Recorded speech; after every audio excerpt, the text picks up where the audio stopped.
आज के वीडियो में हम लोग सब्जेक्ट वर्ब एग्रीमेंट के कुछ रूल को समझेंगे फिर से, और आसान शब्दों में समझेंगे, प्रैक्टिकली समझेंगे और ऐसे समझेंगे कि दिमाग से कभी निकले नहीं। इससे पहले मैं 4 वीडियो बना चुका हूँ सब्जेक्ट वर्ब एग्रीमेंट पे, जो कि बेसिक से मैंने स्टार्ट किया था और धीरे धीरे मैं लेवल को अप कर रहा हूँ जिससे कि आपको समझने में आसानी हो। तो आपने अगर उन वीडियो को नहीं देखा है तो इस वीडियो के डिस्क्रिप्शन में उसका लिंक दे रखा है, वहाँ से जा कर के आप देख सकते हैं। तो बिना देर किए शुरू करते हैं आज का वीडियो। मैंने रूल लिखा, अगर सेंटेंस का सब्जेक्ट दिए गए वर्ड से जोड़ा गया हो, दिए गए वर्ड से जोड़ा गया हो। अब सब्जेक्ट, सेंटेंस का सब्जेक्ट आपको पता है, सब्जेक्ट वर्ब एग्रीमेंट में वर्ब और सब्जेक्ट के एग्रीमेंट को ही पढ़ना है। तो मैं शुरू की वीडियो में बता चुका हूँ सब्जेक्ट क्या होते हैं, कैसे होते हैं और वर्ब क्या होते हैं। तो किसी किसी सेंटेंस में दो सब्जेक्ट्स आ सकते हैं, तो आपको उन दोनों सब्जेक्ट को जोड़ने के लिए कुछ वर्ड्स का यूज़ किया जाता है। जैसा कि मैंने कुछ एग्जांपल्स में लिखा, as well as, along with, together with, in addition to, and not, like, unlike, including, excluding, but, except, besides, etc। तो पहले सब्जेक्ट के अनुसार वर्ब यूज होगा, यानी 2 सब्जेक्ट है, एक रोहन है और हिज फ्रेंड्स हैं।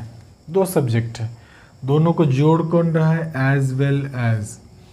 तो इन सारे वर्ड से जो भी 2 सब्जेक्ट जुड़ेंगे तो हम वर्ब का जो यूज करेंगे आगे इसके, वो पहले वाले सब्जेक्ट के हिसाब से हम यूज करते हैं। तो रोहन है हमारा, सिंगुलर है, 3rd पर्सन है, इसी के हिसाब से वर्ब लगाएंगे। तो ऑप्शन में देखते हैं क्या क्या है, इज है और आर है।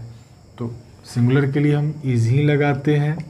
तो Rohan as well as his friends is honest. अब 1 मिनट यहाँ पर समझेंगे इस चीज़ को कि जिनको रूल पता नहीं होगा वो डायरेक्ट क्या करेंगे, फ्रेंड्स देखेंगे और आर लगा करके निकल लेंगे, गलत हो जाएंगे। इसलिए रूल्स को जानना बहुत ज़रूरी है। और आपको ये जो मैंने वर्ड्स लिखा, ये कंपटीशन में यही सब वर्ड्स से जुड़े हुए सब्जेक्ट्स मिलेंगे और आपको वहाँ पर चकमा दे कर निकल जाएंगे। तो ये दिमाग में सेट कर लेना है कि इन सारे वर्ड्स से अगर जुड़ रहा है तो पहले वाले सब्जेक्ट के हिसाब से वर्ब पुट करेंगे। इसका मतलब ही होता है कि पहला वाला सब्जेक्ट अगर आपका सिंगुलर है तो सिंगुलर वर्ब, प्लूरल है तो प्लूरल वर्ब। आते हैं अगले पर, the teacher together with his students. 2 subjects यहाँ पर हमको मिल रहा है देखने को, ये दोनों जुड़ रहा है टुगेदर विथ, यानी पहले वाले के हिसाब से चलेंगे। सिंगुलर है, ऑप्शन में देखेंगे वॉज वर, तो वॉज होता है सिंगुलर के लिए, आप लोग को पता है, इसलिए ये हो जाएगा इसका answer. The teacher together with his students was present. अगले पर आते हैं, an aeroplane along with 10 passengers. An aeroplane 10 passengers, दोनों सब्जेक्ट हुए, दोनों को जुड़ा जा रहा है किससे, अलॉन्ग विथ से। तो स्वाभाविक है कि पहले वाले सब्जेक्ट के हिसाब से वर्ब पुट करेंगे। तो इज है, आर है, तो क्या लगाएंगे, इज। अब आते हैं अगले पर, the boys as well as their father. ध्यान दीजिएगा, ये भी सब्जेक्ट है हमारा, ये भी सब्जेक्ट है, दोनों को जोड़ा जा रहा है एज वेल एज से।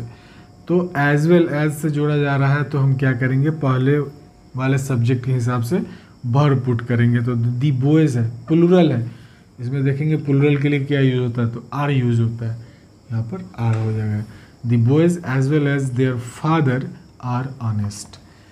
अगर जिनको रूल नहीं पता होगा वो क्या करेंगे, फादर देखेंगे, इज लगा देंगे, निकल जाएंगे, गलती हो जाएगी, मार्क्स कट जाएंगे। तो आई होप कि ये आपको समझ में आ गया होगा। आप इसे चाहे तो नोट भी कर सकते हैं, स्क्रीनशॉट भी ले सकते हैं। बढ़ते हैं अगले रूल की तरफ। दोस्तों, हम लोग आ चुके हैं अगले रूल पर। यदि सेंटेंस में सब्जेक्ट को नॉट ओनली, बीच में कुछ एक्स्ट्रा वर्ड्स रहेंगे, बट ऑल्सो से जोड़ा गया हो तो लास्ट वाले सब्जेक्ट के अनुसार वर्ब यूज होगा। यानी अभी मैं बता रहा था कि कुछ वर्ड्स हैं जिनके साथ अगर 2 सब्जेक्ट्स को जोड़ा जा रहा है तो पहले वाले के हिसाब से चलेंगे, लेकिन यहाँ पर स्पेशली मैं बहुत सारे वर्ड्स की बात नहीं कर रहा हूँ, केवल नॉट ओनली बट ऑल्सो की बात कर रहा हूँ। नॉट ओनली कोई सब्जेक्ट होगा, बट ऑल्सो के बाद फिर एक सब्जेक्ट होगा। तो इनसे अगर जोड़ा जा रहा है किसी दो सब्जेक्ट्स को, तो बाद वाले सब्जेक्ट को यानी लास्ट वाले सब्जेक्ट के हिसाब से हम वर्ब का यूज़ करते हैं। इसको बेहतर ढंग से समझने के लिए एग्जाम्पल पे आते हैं। Not only Ganesh but also his brothers. यहाँ पर ध्यान दीजिएगा, नॉट ओनली है और बट ऑल्सो है। इस दोनों से किसको जोड़ा जा रहा है? गणेश को और उसके भाइयों को जोड़ा जा रहा है। यानी ये दो सब्जेक्ट को not only but also say connect किया जा रहा है। तो हम रूल में क्या समझे हैं कि ये लास्ट वाले सब्जेक्ट के हिसाब से हम वर्ब का यूज़ करेंगे। तो हमारा ये ब्रदर्स है, प्लूरल है, इज लगेगा, आर लगेगा, बिल्कुल आर लगेगा। तो not only Ganesh but also his brothers are intelligent. यानी देख रहे हैं कि not only but also say यहाँ पर दी पीपल और मिनिस्टर को जोड़ा जा रहा है। तो लास्ट वाला हमारा क्या है? सब्जेक्ट दी मिनिस्टर, सिंगुलर है, तो सिंगुलर के हिसाब से क्या लगाएंगे? इज लगाएंगे। तो हो जाएगा हमारा sentence, not only the people but also the minister is not punctual. I hope कि आपको ये छोटा सा रूल लेकिन बहुत ही महत्वपूर्ण रूल समझ में आ गया होगा। अब चाहे तो इसे नोट भी कर सकते हैं। बढ़ते हैं अगले रूल की तरफ।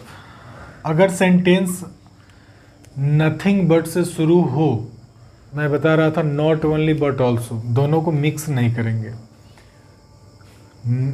नथिंग बट से शुरू हो तो हमेशा सिंगुलर वर्ब यूज होगा। यानी आपका सेंटेंस ही नथिंग बट से स्टार्ट होगा तो क्या करेंगे? सिंगुलर वर्ब का यूज करेंगे। अब आते हैं एग्जांपल पे। नथिंग बट बुक्स दे देगा आपको, सिंगुलर नाउन भी दे देगा, प्लूरल नाउन भी दे देगा, कंफ्यूजन में आपको लाने के लिए। लेकिन आपको जब पता रहेगा कि नथिंग बट से हमारा सेंटेंस स्टार्ट हो रहा है तो आप कॉन्फिडेंटली सिंगुलर वर्ब लगाएंगे, चाहे आपका नाउन सिंगुलर हो या प्लूरल हो, फर्क नहीं पड़ता है। रूल पता होना चाहिए। तो बुक्स है, कोई लेना देना नहीं, नथिंग बट है, ये लेना देना है, इज लगेगा, इज लगेगा। Nothing but books is brought, nothing but pen is found. Clear? I have उम्मीद है कि आपको ये वाला रूल समझ में आ गया होगा। अगले रूल पर आते हैं। यदि सेंटेंस का सब्जेक्ट, कुछ मैंने वर्ड्स लिखा, each, every, either, neither, one, everyone, anyone, no one, someone, nobody, somebody, तो वर्ब हमेशा सिंगुलर नंबर ही यूज होगा। इसलिए मैंने दोनों को साथ में लिखा कि आपको एक बार में समझ में आ जाए। यानी ईच मतलब प्रत्येक, एक को डिनोट करता है। आइदर दोनों में से कोई एक, नाइदर दोनों में से कोई नहीं, कोई एक भी नहीं। वन तो पता ही है, यानी सारे जो वर्ड्स हैं सब एक ही ऑब्जेक्ट, एक ही आदमी, एक ही चीज़ को रिप्रेजेंट करते हैं। इसको बेहतर समझने के लिए एग्जाम्पल पे आते हैं। आप लोग खुद इसको बना करके देखेंगे तो ज़्यादा अच्छा होगा। मैं भी इसको बना दूंगा, वीडियो पॉज करके आप चाहे तो इसे बना सकते हैं। अब मैं भी इसको सॉल्व कर रहा हूँ, देखते हैं कि आपका कितना सही हुआ। ईच प्लेयर, ईच है, सिंगुलर है, तो दोनों में देखेंगे सिंगुलर का क्या यूज़ होता है? हैज़ का यूज़ करते हैं। Each player has a bat.